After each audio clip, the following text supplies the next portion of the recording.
Now, the 10-minute drill. This is a big one. Brought to you by TireOutlet.com. Wholesale prices, premium service. Let's go, let's go, let's go.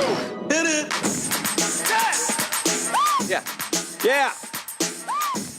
Yeah. Beef, call Sal.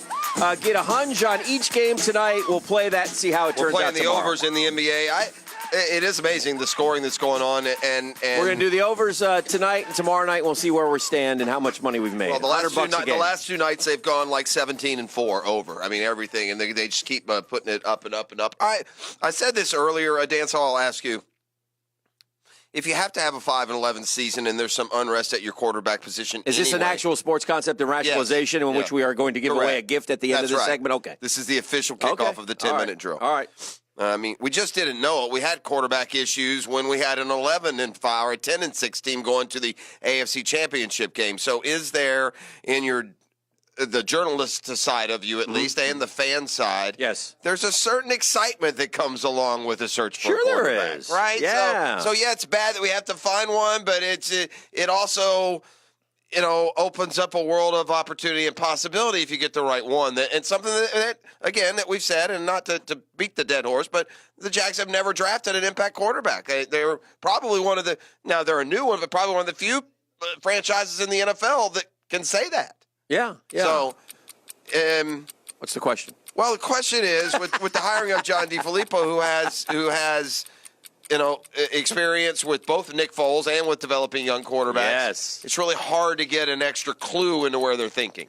Yeah, I think they're thinking like most of us are thinking, as fans are thinking, and Doug Marrone alluded to it yesterday. They're just beginning to go through the process, but they're further along than he would suggest, certainly, and not for him because he's been trying to put his staff together and getting that taken care of. But he said Dave Caldwell put a giant book on his desk that hasn't been opened yet at the end of the season about how all the different players and such.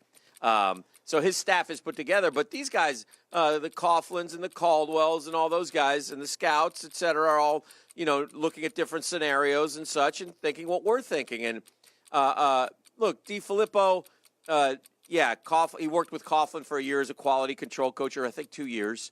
So Tom gave him his start. And he does have a connection to Nick Foles. Nick Foles had his greatest success with DeFilippo. I'm just excited I like what Philadelphia does on offense. Yeah. So I want to see some of those and he was part of principles. That and I know Doug Peterson is a part of it, but I want to see some of those principles brought in here, a little misdirection, a little – just something different. Progressive is the word I use. Than a shotgun handoff. The offense needs to be more progressive, more with the times. It doesn't necessarily be wide open, or it's just progressive. We're not a little bit. You go 10-6 in the NFL any year, and you can do whatever the hell you want to do. Now, listen, I want to clarify something too, because sometimes what happens when we dig in sides on something, you can kind of misrepresent. Hey, I will be happy if the Jags get Nick Foles. Oh, okay. I'm not saying I don't want them to get Nick Foles. I hear you. All right. You're just not 100% sold on it, Correct. but that's easy. I'm worried that in 2 years you're going to have a guy that has 22 touchdowns, 19 picks, and everybody can be worried about that. Yeah. Right back in the same position. I was about to bring down the wrath of bad karma on the Oklahoma Sooners. I was going to take the Oklahoma Sooners transfer portal behind the woodshed and kick them square in the hooves. For not letting the guy transfer. Yeah, but it's the same conference, Dan. That doesn't matter. Don't care. Well, tell people what happened. You hypocrites! All right, so Oklahoma, who has played the transfer rule to perfection and added 2 Heisman winners. I'm sorry. Where did Baker Mayfield come from? Texas Tech. What conference is that? It's the Big 12. And what conference is Oklahoma in? The Big 12. Okay, just asking. But he was a walk-on at one of the places. It's a little different. I'm asking. All right, so he was a walk-on, quote, end quote? I think that Texas Tech didn't allow him to transfer there. I think he had to go there as a walk-on, but I could be wrong. Okay, and then they got Kyler Murray, and now they're getting Jalen Hurts. Mm-hmm. And so they got a guy who's been sitting there dreaming of being a quarterback for the Sooners. Kendall's his last name? Yeah, Austin Kendall, Austin Rogers, what's his name? I think it's Kendall. Year after year after year, and here's Baker. Heisman after Heisman. This season's shot. I'm ready for next year. Oh, you get to compete with Kyler Murray. Don't worry. Okay, great. Oh, no, he's really good. This season's shot. And He's got some hotshot freshmen coming in, but he's at least going to be a true freshman, and I think I can hold him off. Maybe I'll finally get my chance to take some snaps for Boomer Sooner. No, they bring in Jalen Hurts. Okay, well, I'm leaving. I've tried this. I got 1 year. I graduated. I'm going. West Virginia needs a quarterback. I can play. I'm going to WVU. Oklahoma says, oh, no, you're not. No, you're not. You can't transfer within the what? What? Shut up, Oklahoma. And so, honestly, Oklahoma only rescinded that because of stuff like Hurts. this. Yeah. Oh, because we all started screaming and ranting and raving. I missed the news cycle where they took the blowback. I just got to the point where they allowed him to transfer. I didn't realize that it had been that. My question to you, though, is along those same transfer portal. No, it's not transfer portal, and we've seen it. Do you have a question? I do, and I know I've digressed, but I felt like I needed to say that to set up the question. Scottie Pippen came out yesterday and said Zion Williamson should quit college basketball because he'll be the number 1 pick and he's done enough. How do you respond to that? Do you have a question? That was it.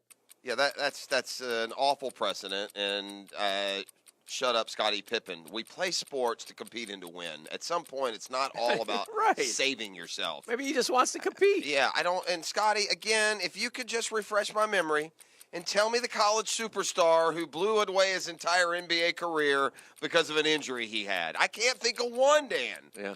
I can think of them in football. It's a devastating, sport at Chester in Gainesville, or that little receiver for Alabama who was so good. Tommy Prothro, is that who it was? That would have played. So, Tommy a little different. So I hate that, and no, and I hope it falls on deaf ears, and I hope no college basketball stars listen, because if that's going to be your approach, then don't go to college at all. Go to the G League, take the money, and play a year. There's a kid right now in the G League who got isn't there a kid in the G League right now got $1 million? I don't know. He was going to go to Syracuse, and he chose not to, and he got $1 million to go to the G League with the shoe brand. And by the way, what a bunch of just hypocritical nonsense by the NBA. Let me see. You won't take them straight out of high school to the NBA, but you'll take them straight out of high school to the G League, which is even harder lifestyle than the NBA. It's all changing. It's it's somewhat ridiculous, to be honest with you. I do want to go back to the transfer portal. Okay. Where did James Blackman not put his name in the transfer portal yesterday? He did. So that's an FSU quarterback. Yet I'm listening last night and to your favorite show there with Diddy and James Coleman, who was suggesting that Blackman will still be the starter. So you can put the go in the portal and then you can come back out on the same side. Force the hand of the portal's fascinating. It's like sliders a little bit. It's like sci-fi.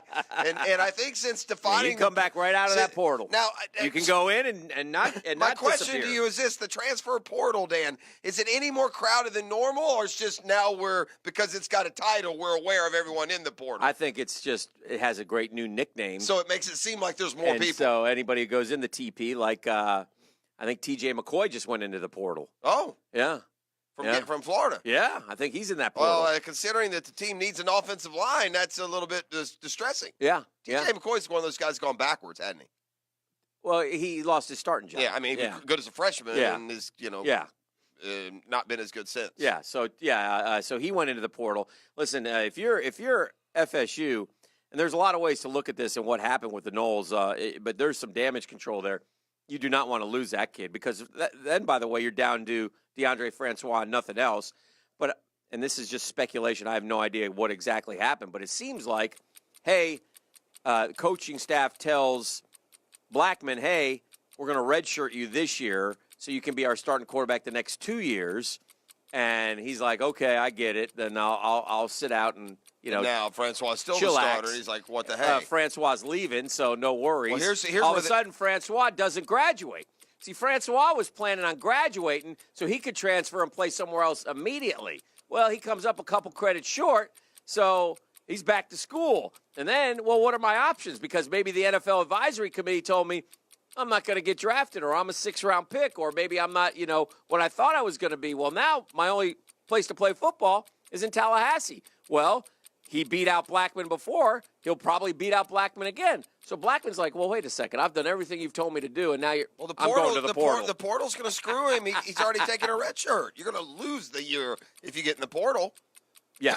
Right? Oh, yeah. So he'll have to go somewhere. That's because he's ticked. Well, yeah, he should He's be. I ticked. guess. By the way, if the Jags take Haskins or somebody in the first round and DeAndre Francois, chooses the draft, that's the kind of guy I'd like to take a chance on in the 6th round. Not a 52% passer from Nebraska. Last thing, Jeff Prosser, L.A. Braun in the news a lot. We don't talk about him as much anymore since he went to the West Coast, but a couple things. Yeah, he's very undershadowed. Number one, L.A. Braun,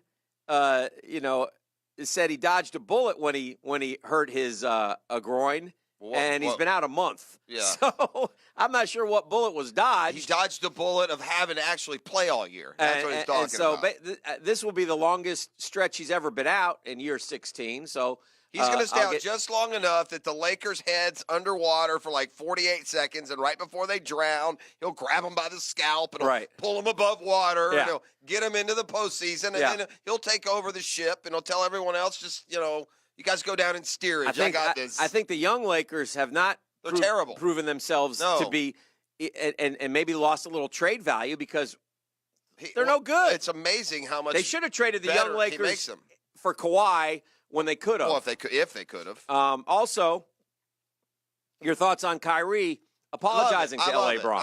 That's a great sign of maturity. I'm glad to hear him do it publicly. He could have done it privately and not said, or he could have just told the media, I need to apologize to LeBron. I like the fact that Kyrie recognized that, he didn't have all the answers when he thought he did, and the way that he exited Cleveland was disrespectful to LeBron and what LeBron was actually trying to accomplish. I love it except for this one line. Okay. From Kyrie. It takes glass half empty, I'm glass half full. Yeah, it takes a real man to go back, call somebody, and be like, hey, man, I was young. I made some mistakes. I wasn't seeing the big picture like you were. That's just way of saying, that's the semantics of saying this wasn't easy for me to do. That's what I think that says. I don't think that's him saying, I'm a real man. I think that's him saying, this wasn't easy. Yeah. So I thought it was interesting, and I thought it was well played by Kyrie. And there's a big difference here, too. Yeah. LeBron went and took over a Kyrie team that couldn't get out of their own way. Right. And Kyrie is trying to motivate guys that without him went to the Eastern Conference Finals and lost in Game 7 last year. So. That's the 10-minute drill. Beef, let's go caller number 5 today. What are they taking home? They're going to get dinner for 2 up at Boston's Restaurant and Sports Bar. Heck yeah. Also, while they're up in the that area of town, they'll have parking for free at usapark.net. All right. On their way out of town. Next, we'll go inside the injury report. We'll ask about L.A. Braun and that groin, anything lingering into this weekend's championship games in both the AFC and the NFC, and much more as the drill rolls on a Custom Tree Surgeons Thursday.